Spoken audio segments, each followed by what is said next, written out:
بسم اللہ الرحمن الرحیم۔ پیارے دوستو، السلام علیکم ورحمۃ اللہ وبرکاتہ۔ رمضان المبارک کا آخری عشرہ بہت زیادہ فضیلت والا عشرہ ہے، اور اسی عشرے کی ایک اہم عبادت اعتکاف بھی ہے۔ اعتکاف کی فضیلت احادیث مبارکہ میں بہت زیادہ ہے، اور اعتکاف بہت بڑی عبادت ہے۔ اس میں انسان دنیا کے تمام کاموں سے الگ ہو کر صرف اللہ کی عبادت میں مشغول ہو جاتا ہے۔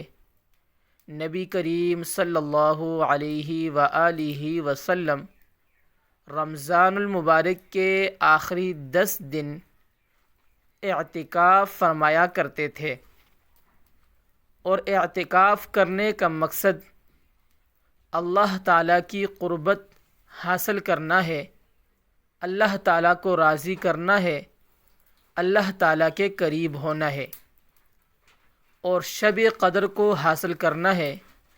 شب قدر وہ رات ہے جس میں اگر کسی شخص نے عبادت کی تو اس کو 1000 رکعت 1000 راتوں کی عبادت کا ثواب ملے گا۔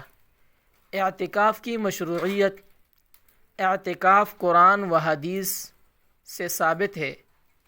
اللہ تعالیٰ قرآن مجید فرقان حمید میں فرماتے ہیں کہ اور تم مسجدوں میں اعتکاف کی حالت میں ہو تو اپنی بیویوں کے پاس نہ جاؤ۔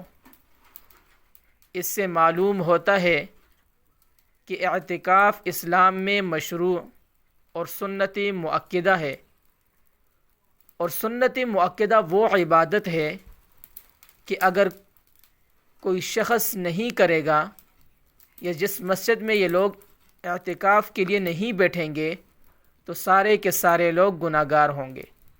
لیکن اگر کوئی شخص اعتکاف پر بیٹھ گیا تو سب کے ذمے سے یہ فرض ساقط ہو جائے گا۔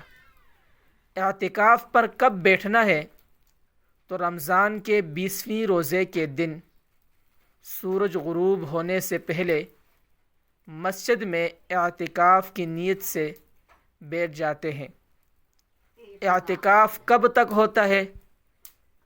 تو سنتی مؤکدہ جو اعتکاف ہے، عید کا چاند نظر آنے تک جاری رہتا ہے، لیکن جب شوال کا چاند نظر آ جائے تو اعتکاف ختم ہو جاتا ہے۔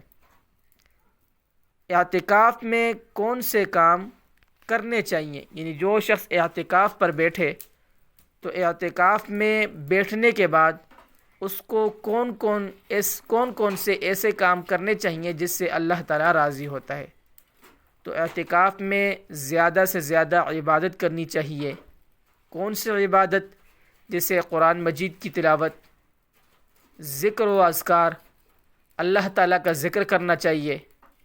اسی طرح آپ صلی اللہ علیہ وآلہ وسلم پر درود بھیجنا چاہیے، اور اسی طرح نفل نمازیں پڑھنی چاہیے۔ دن کو رات کو تہجد کی نماز پڑھنی چاہیے، دعا اور استغفار بھی کرنا چاہیے، دعائیں مانگنی چاہیے، کیونکہ اللہ تعالیٰ دعاؤں کو رمضان کے اندر قبول فرماتے ہیں، اور استغفار بھی کرنا چاہیے، اپنی گناہوں کی بخشش کرنی چاہیے۔ دینی کتابوں کا مطالعہ بھی کرنا چاہیے، یعنی جو دینی کتابیں ہوں، اصلاحی واقعات وغیرہ، ان کا بھی مطالعہ کرنا چاہیے۔ اعتکاف میں کن کاموں سے بچنا چاہیے؟ تو اعتکاف میں فضول باتوں اور دنیاوی مشغولیات سے بچنا چاہیے۔ بلا ضرورت مسجد سے باہر نہیں نکلنا چاہیے۔ اگر ضرورت ہو تو نکل سکتا ہے، لیکن ضرورت کے بغیر مسجد سے جو شخص نکلے گا اس کا اعتکاف ٹوٹ جائے گا۔ اسی طرح لڑائی جھگڑا، غیبت اور گناہوں سے بھی بچنا ضروری ہے۔